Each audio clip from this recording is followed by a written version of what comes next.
Hello everyone, welcome on my channel. Blood से related ये तीसरा वीडियो है और इससे पहले मैंने दो वीडियो डाले हैं ब्लड पे। अगर आपने वो वीडियोस नहीं देखे हैं तो पहले आप मेरे प्लेलिस्ट में जाके उन दो वीडियोस को देख लीजिए और उनका जो लिंक है वो भी मैं डिस्क्रिप्शन में डाल दूंगा। पर आप उन्हें पहले ज़रूर देखें, तब जो है आप इस वीडियो को देखें। तो बिना देर किए हम वीडियो को स्टार्ट करते हैं। और पिछले वीडियो में हमने हार्ट के बारे में पढ़ा था। हार्ट में जो चार चैम्बर होते हैं, एक दो तीन चार, ये चार चैम्बर होते हैं, इनके बारे में हम पूरे डिटेल में पढ़े थे। तो आज हार्ट का थोड़ा सा और रह गया है, तो इसको हम देख लेते हैं। तो हमारे हार्ट का जो साउंड है वो कैसा होता है, तो वो लब डब होता है। ठीक, हार्ट का साउंड लब डब होता है। लब जो है ये कब होता है, जब हार्ट सिकुड़ता है। ठीक, जब हार्ट सिकुड़ता है तो ये लब जो है साउंड आता है। और डब साउंड जो है ये कब आता है, जब हार्ट जो है अपने ओरिजिनल पोजीशन पे आता है, तो ये डब साउंड आता है। तो हमारा जो हार्ट है, हृदय है, वो सिकुड़ता है फिर अपने पोजीशन पे आता है, सिकुड़ता है अपने पोजीशन पे आता है। तो ये जो है एक साउंड क्रिएट करता है और इसी को हम लब डब साउंड कहते हैं। लब में जो है मैंने भी आपको बताया कि हमारा हार्ट जो है वो सिकुड़ता है, तो इसे जो है हम सिस्टोल कहते हैं। हिंदी में इसे संकुचन कहते हैं। ठीक, और इसमें क्या होता है कि हमारा हार्ट जो है वो सिकुड़ता है। और जब कोई चीज़ सिकुड़ेगा तो क्या होगा, उसमें जो चीज़ें, अगर उसके अंदर कुछ चीज़ें हैं तो वो बाहर आएगा। सिकुड़ने पे अगर किसी चीज़ को हम दबाएंगे तो उसके अंदर जो चीज़ें हैं वो बाहर की ओर आएगा। तो जब हमारा हार्ट सिकुड़ता है तो जो ब्लड होता है, जो खून होता है हृदय में, वो कहाँ होता है, बाहर आता है। उसी तरह से डब जब होता है तो हार्ट जो है अपने ओरिजिनल पोजीशन पे आता है, तो इसे हम डायस्टोल कहते हैं। डायस्टोल, देखिए एग्जांपल से समझिए। आपने जो है ड्रॉप देखा होगा जिससे बच्चों को दवा देते हैं, या कभी कभी पानी भी उसको देते हैं बच्चों को, छोटे बच्चों को। तो उसमें क्या होता है कि जब आप उसको दबाते हैं और दबा के जब लिक्विड में उसको डालते हैं या दवाई में जब उसको डालते हैं और जब उसको आप छोड़ देते हैं, तो क्या होता है कि जो अंदर पानी है या लिक्विड है या दवा है, वो क्या होता है, उसको ऊपर खींच लेता है। और जब उसको खींच लेता है, फिर आप जब उसको दबाते हैं तो वो चीज़ें क्या है, बाहर आ जाती है। तो सेम जो है ये हार्ट में होता है। हार्ट जब सिकुड़ता है तो क्या करता है, ब्लड को बाहर निकाल देता है। लेकिन हार्ट जब अपने ओरिजिनल पोजीशन पे आता है तो वो क्या करता है कि ब्लड को अंदर वापस लेता है। तो डायस्टोल में क्या हुआ कि दोबारा वही पोजीशन में हार्ट जो है आ जाता है और इस प्रक्रिया में ब्लड हार्ट में आता है। अब जो है फिगर से आप समझ लीजिए। अगर जिन्होंने पिछला वीडियो देखा है उनके लिए आसान होगा, जिन्होंने नहीं देखा है वो एक बार जाके देख ले, फिर ये चीज़ें जो है समझ में आएगी। मैंने आपको बताया था कि ये जो राइट वेंट्रिकल होता है, ये वाला जो पोर्शन है, यहाँ पे क्या होता है, इम्प्योर ब्लड होता है। ठीक, यहाँ पे इम्प्योर ब्लड होता है। और ये जो लेफ्ट वेंट्रिकल होता है, ये वाला एरिया, इसमें क्या होता है, इसमें जो है प्योर ब्लड होता है। तो जैसे ही हार्ट सिकुड़ता है तो ये जो इम्प्योर ब्लड है ये पल्मोनरी आर्टरी के द्वारा लंग्स में चला जाता है। और यहाँ से जो है प्योर ब्लड जो है औरोटा से कहाँ चला जाता है, अलग अलग आर्टरी में चला जाता है।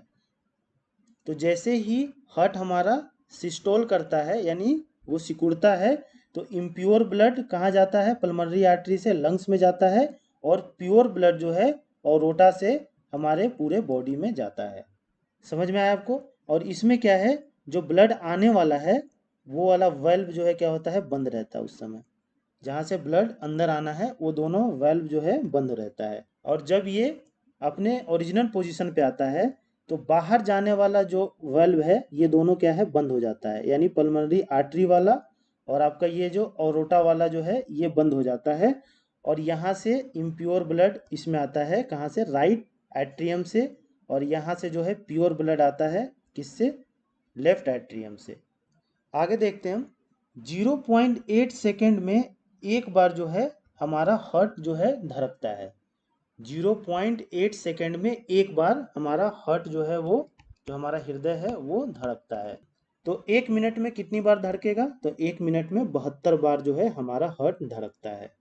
देखिए कैसे होगा, 0.1 में सेकेंड में एक बार होता है। ठीक, तो एक मिनट में कितना सेकेंड होता है, तो 60 सेकेंड होता है। तो 60 सेकेंड में कितनी बार धड़केगा, तो ये 60 क्रॉस मल्टीप्लाई होकर ऊपर चला जाएगा और ये 0.8 जो है ये नीचे आ जाएगा।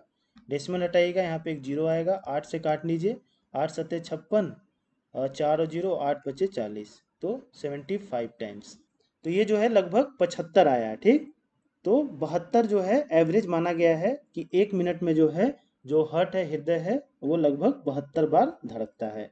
किसी का ज़्यादा धड़कता है, किसी का थोड़ा कम होता है। जैसे आप जब दौड़ने लगते हैं, भागने लगते हैं, एक्सरसाइज करते हैं, तो आपका हार्ट बीट जो है वो बढ़ जाता है, और आप जब रिलैक्स कर रहे होते हैं तो हार्ट बीट आपका जो है नॉर्मल रहता है। तो अलग अलग शरीर में अलग अलग जो है हार्ट बीट होता है। तो एवरेज जो है इनका निकाला गया है कि लगभग जो है हार्ट जो है 1 मिनट में 72 बार धड़कता है। आगे देखिए, एक बार में जो है ना 70 ml ब्लड हार्ट बाहर निकालता है। एक बार में, एक बार में 70 ml निकालता है ब्लड। ठीक, और 1 मिनट में कितनी बार धड़कता है, तो 72 बार धड़कता है हमारा जो हार्ट है लगभग। तो 72 बार में कितना ब्लड निकालेगा, तो ये 70 × 72 हो जाएगा, क्रॉस मल्टीप्लाई हो जाएगा। तो ये लगभग जो है 4900 ml के आसपास हो गया, यानी कि 4.9 लीटर के आसपास। तो हमारा जो हार्ट है 1 मिनट में 4 से 5 लीटर जो ब्लड है वो पंप करता है। उसके बाद जो है नॉर्मल बीपी, यानी कि नॉर्मल ब्लड प्रेशर, सामान्य रक्तचाप क्या होता है, तो 120/80 mm ऑफ Hg, यानी मिलीमीटर ऑफ मरकरी। ये जो है 120 क्या है, ये साइस्टोल है, संकुचन है, जब हमारा हार्ट सिकुड़ता है और ब्लड को बाहर फेंकता है, तो वो ये है ऊपर वाला। और ये जो है नीचे वाला, ये क्या है, डायस्टोल है, जब हमारा हार्ट जो है अपने ओरिजिनल पोजीशन पर आता है। तो नॉर्मल जो ब्लड प्रेशर होता है वो 120/80 होता है, यानी साइस्टोल 120 होता है और डायस्टोल जो है वो 80 होता है मिलीमीटर ऑफ मरकरी। उसके बाद देखिए हाइपरटेंशन। हाइपरटेंशन मतलब उक्त रक्तचाप, यानी कि अगर बीपी हाई है तो उसे हम हाइपरटेंशन कहते हैं, उक्त रक्तचाप कहते हैं। तो अगर आपका बीपी इस तरह से आ रहा है, 120 होना चाहिए और नीचे 80 होना चाहिए, यहाँ पे देखिए 130 है साइस्टोल और डायस्टोल यहाँ पे 100 है, इट मीन्स कि आपका बीपी क्या है, हाई है।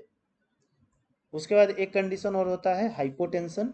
हाइपोटेंशन क्या होता है, अल्प रक्तचाप, यानी कि लो बीपी, लो ब्लड प्रेशर।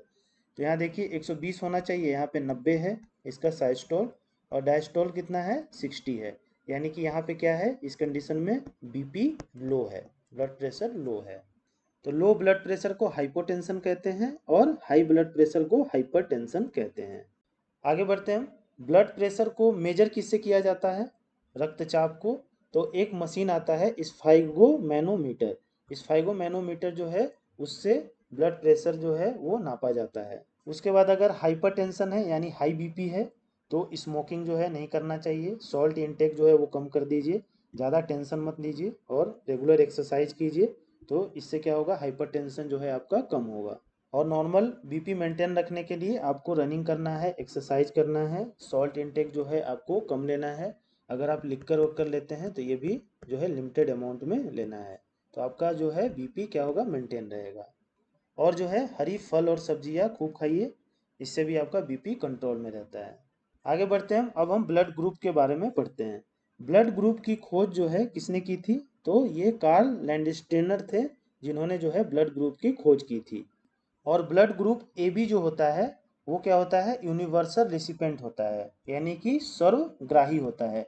यानी ए बी ब्लड ग्रुप वाला जो है बंदा, वो किसी से भी ब्लड ले सकता है। ठीक, इसीलिए इसे यूनिवर्सल रेसिपेंट कहते हैं, सर्वग्राही कहते हैं, यानी किसी से ये ब्लड खून जो है ले सकता है।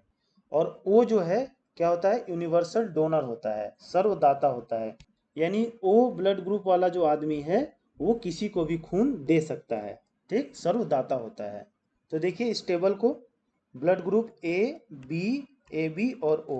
ठीक, इसमें एंटीजन कौन कौन से पाए जाते हैं, तो ए में जो है ए, बी में बी, ए बी में ए बी, और ओ में जो है एंटीजन नहीं पाया जाता है। ठीक, और एंटीजन नहीं पाया जाता है इसलिए जो है ओ आपका क्या है, सर्वदाता है, यानी सभी को ये ब्लड दे सकता है।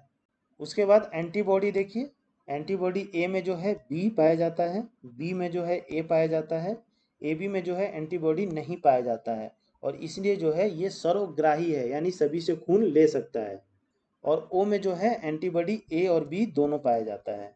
तो देखिए ए जो है डोनर, किसको खून दे सकता है, तो ए जो है ए को तो खून दे ही सकता है, और ए बी जो है ये क्या है, सर्व ग्राही है, यानी सभी से खून ले सकता है।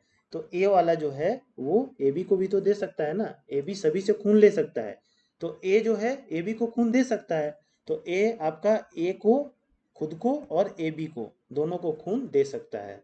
उसके बाद बी, तो बी भी सेम है, बी बी को तो दे ही सकता है और ए बी को भी ये दे सकता है, क्योंकि ए बी क्या है, सर्वग्राही है, सबसे ले सकता है, तो बी ए बी को दे सकता है। उसी तरह से ए बी, तो ए बी क्या है, केवल ए बी को ये दे सकता है। ठीक, ये सभी से ले सकता है पर देगा किसको, केवल ए बी को देगा ये। उसके बाद ओ जो है, ओ क्या है आपका, यूनिवर्सल डोनर है, यानी सर्वदाता है, सभी को ये दे सकता है, तो ओ सभी को खून दे सकता है।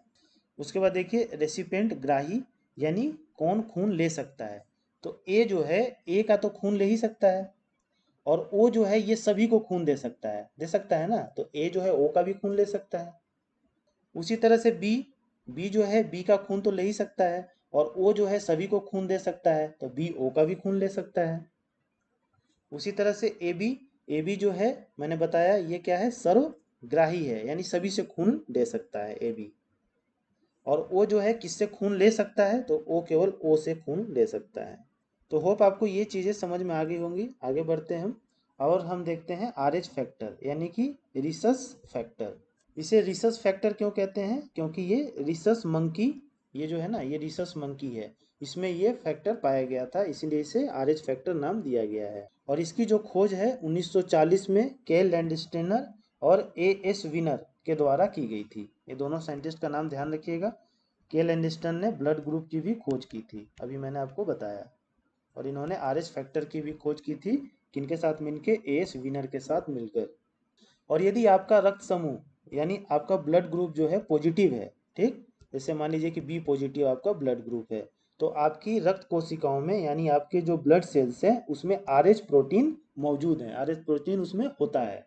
और अगर आपका रक्त समूह यानी ब्लड ग्रुप जो है निगेटिव है, जैसे कि बी निगेटिव मान लीजिए किसी का ब्लड ग्रुप है, तो उसमें उसकी रक्त कोशिकाओं में जो है आर एच प्रोटीन की कमी है, आर एच प्रोटीन उसमें नहीं होता है। और ये आर एच प्रोटीन आता कहाँ से है, तो ये मदर फादर से आता है।